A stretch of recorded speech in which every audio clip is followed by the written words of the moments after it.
धन निरंकार जी, बाल प्रदर्शनी 2021 में आप सभी का हार्दिक अभिनंदन है। जब भी बाल प्रदर्शनी का जिक्र होता है तो नन्हे मुन्नों की कलाकारियों और मासूमियत से दिल सराबोर हो उठता है। इस बार भी ये बाल संत हमें अपने अंदाज में भक्ति के मायने सिखाने आए हैं। तो चलिए देखते हैं इनका ये नया अंदाज।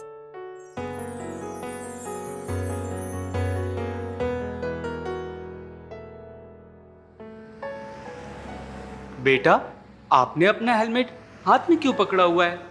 इसे पहन लो ना। अरे पापा, मुझे नहीं लगाना ये हेलमेट वेलमेट, इसमें बहुत गर्मी लगती है। पर बेटा, हेलमेट कोई हाथ में पकड़ने की चीज थोड़ी है। देखो ना पापा, और कितने लोग हैं जो बिना हेलमेट के घूम रहे हैं, मैं ही अकेला थोड़ी हूँ। लेकिन समर्पित, हम तो खुद के लिए रिस्पॉन्सिबल है ना। अच्छा, आप ये बताओ, हम हेलमेट पहनते क्यों हैं? चालान से बचने के लिए। बिल्कुल गलत। ये तो हमारी अपनी सेफ्टी के लिए होता है, और सरकार चालान तब करती है जब हम इसके सेफ्टी रूल्स फॉलो नहीं करते हैं। पापा, ये सरकार क्या होती है और हम इसके रूल्स क्यों फॉलो करें? सरकार वो अथॉरिटी होती है जो अपनी कंट्री के सिटीजन्स की पूरी रिस्पॉन्सिबिलिटी लेती है, लेकिन तब जब हम उनके बनाए गए सेफ्टी रूल्स को फॉलो करें, क्योंकि वो रूल्स हमारी सेफ्टी और कन्वीनियंस के लिए ही बनाए जाते हैं। ऐसे ही जो हमारे सद्गुरु हैं, वो हैं हमारी सच्ची सरकार, जो हमें ज्ञान देकर जीने का तरीका बताते हैं। ज्ञान हमारी लाइफ में बिल्कुल हेलमेट जैसा ही रोल प्ले करता है। अगर हम ज्ञान को कर्मों में ढालकर जीवन जिएंगे तो एक्सीडेंट रूपी कितनी भी प्रॉब्लम्स लाइफ में आ जाएं, पर वो हमें नुकसान नहीं पहुंचा पाएंगी। ओह, अब समझा।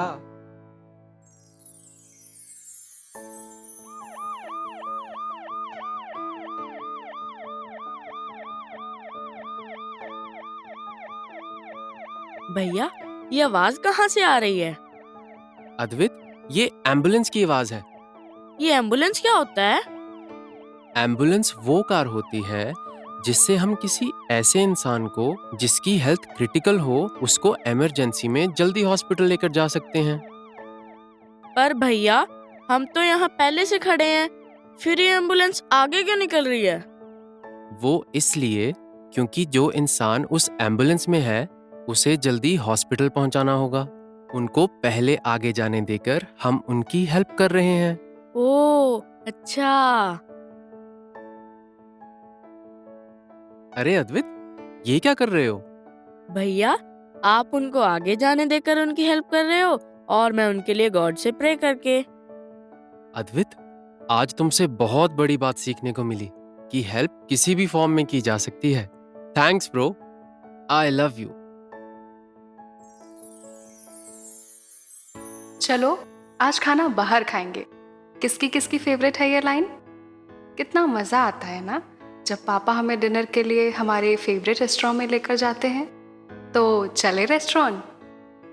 पापा कितने खुश लग रहे हैं। उनको साउथ इंडियन खाना बहुत पसंद है, तो मैंने उनका फेवरेट रवा डोसा ऑर्डर किया है।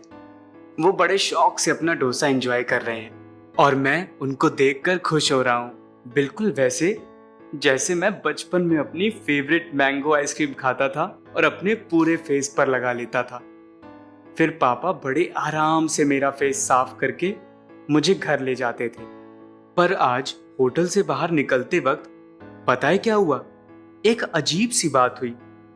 एक अंकल ने मुझे रोका और कहा कि मैं वहां कुछ छोड़ के जा रहा हूं। मैंने पूछा क्या, क्योंकि मैं तो खाली हाथ आया था।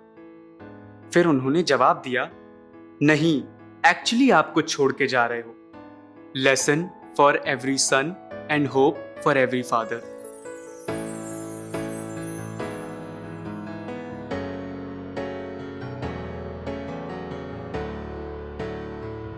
जब जिक्र होता है कनकन से शिक्षा का, तो क्यों ना हम अपने आप से ही शुरू करें।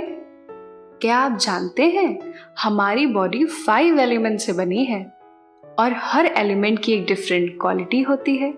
तो चलिए देखते हैं कि ये एलिमेंट्स हमें क्या सिखा रहे हैं। वाटर यानी कि पानी। पहाड़ों के बीच संकरे रास्तों से बहता हुआ एक झरना यानी कि वाटरफॉल, जो कहीं से भी अपनी जगह बना ही लेता है। वो हर उस बर्तन की शेप ले लेता है जिसमें वो रखा जाता है। It just fits anywhere, और जहां से भी गुजरता है सारी गंदगी धो देता है। इस तरह पानी हमें सिखाता है शीतल होना, फ्लेक्सिबल रहना और हर तरह की नेगेटिविटी से ऊपर उठकर जीवन जीना। एयर यानी कि वायु, ठंडी हवा का झोंका जो दिखाई नहीं देता, बस महसूस होता है, ताजगी देता है, ठंडक देता है और सिखाता है आजाद रहना। आजाद रहना नकारात्मक सोच से, आजाद रहना अवगुणों से, और ये हमें एहसास दिलाता है कि कैसे कुछ चीजें दिखाई और सुनाई तो नहीं देती, बस महसूस की जाती हैं।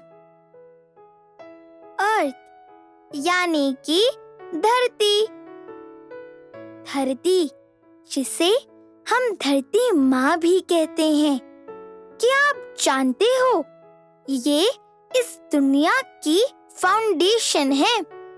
अगर धरती यानी कि अर्थ ना हो तो हम रहेंगे कहाँ? धरती हमारी हर जरूरत को पूरा करती है और चुपचाप हमारा बोझ उठाती है। अगर खेती यानी कि फार्मिंग करनी है तो हम अर्थ में ही सीड्स डालते हैं ना। बिल्डिंग्स बनानी है तो भी कंस्ट्रक्शन के लिए हम कितनी बार धरती को हिट करते हैं, हर्ट करते हैं। हम इस पर चलते भी हैं और दौड़ते भी हैं, पर ये बिना कोई शिकायत किए हमें संभाले रहती है। तो हमने क्या सीखा? स्ट्रॉन्ग बनना, सहनशील बनना और दूसरों को ऊपर उठाने के लिए उनकी फाउंडेशन बनना। We should learn from Mother Earth how to love others unconditionally like a mother. Fire यानी कि अग्नि। सर्द रातों में हमें गर्माहट देती है अग्नि। विंटर्स में बॉनफायर का मजा तो सभी ने लिया होगा। अंधेरी रातों में हमें प्रकाश देती है अग्नि। क्या सिखाती है ये हमें? ये हमें सिखाती है टू स्प्रेड द वार्मथ, यानी to be humble and being the light और ray of hope in others lives. मतलब कि to be good to others और हमेशा सबकी खुशी का रीजन बनना।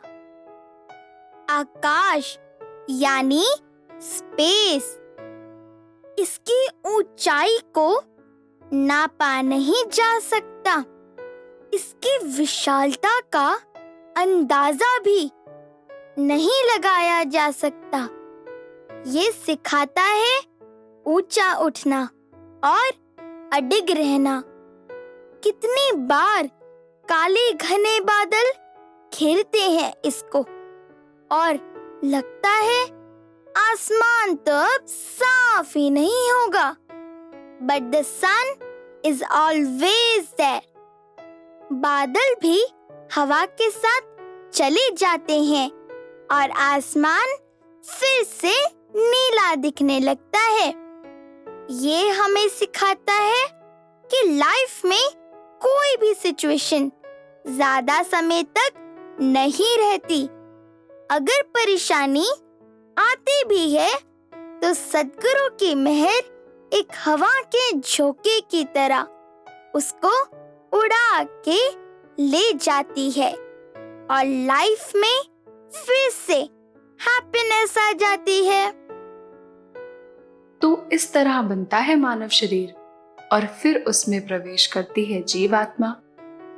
तब ये शरीर इस संसार में आता है और परमात्मा की बनाई इस कुदरत के ये सुंदर नजारे उसको देखने को मिलते हैं। और ये कुदरत यानी कि नेचर भी हमें बहुत कुछ सिखाती है। So let's learn the valuable lessons from the nature. ऊंचा है कद इनका, ऊंचा है किरदार।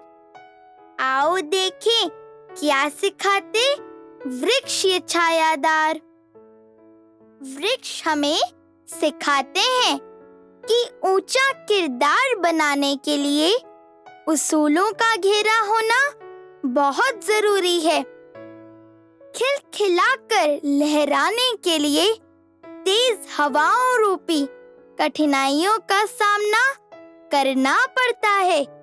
जैसे कि ये पेड़ खुद धूप में खड़े रहकर दूसरों को छांव देते हैं और नया खूबसूरत किरदार पाने के लिए पुराने सूखे पत्तों को गिरा देते हैं।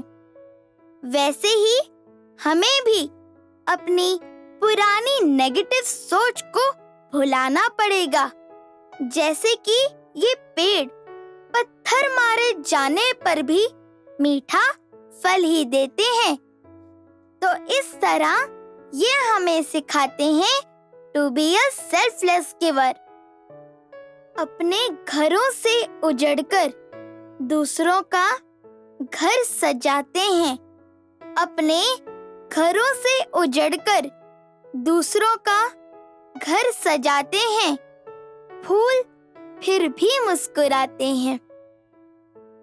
ये रंग बिरंगे खूबसूरत फूल जो बिना कोई फर्क किए सबको अपनी खुशबू देते हैं।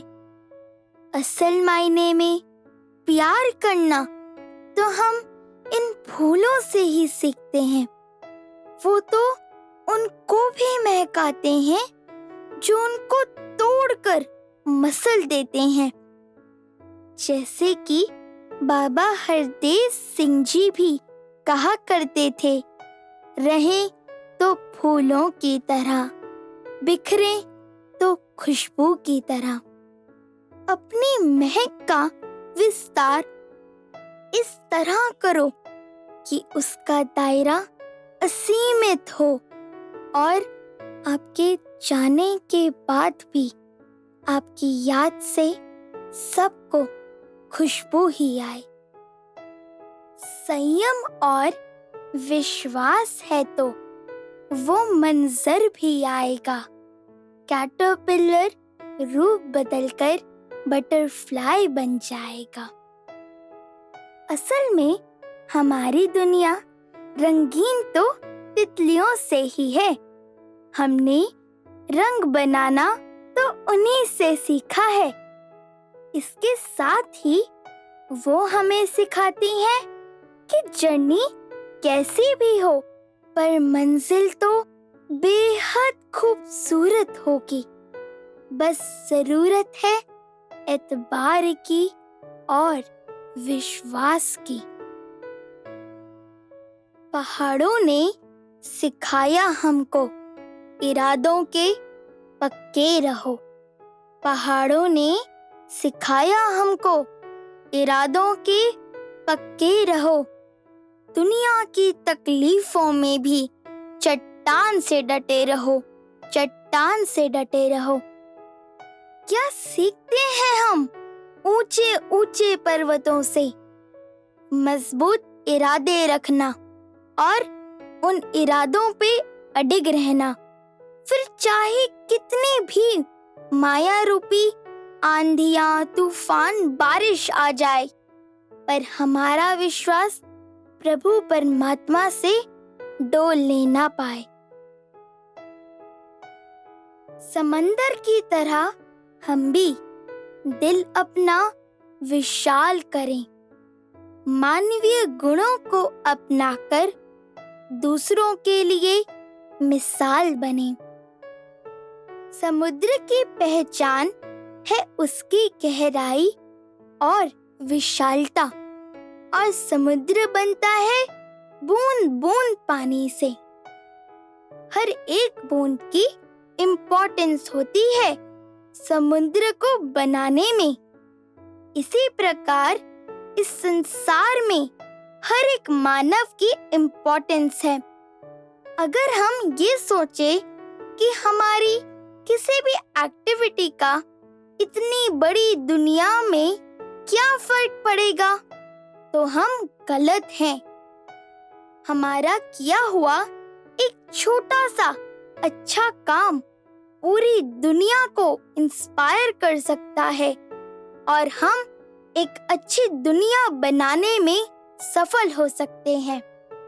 तो देखा आपने कि कैसे ये पूरी कायनात हमें कुछ न कुछ सिखा रही है।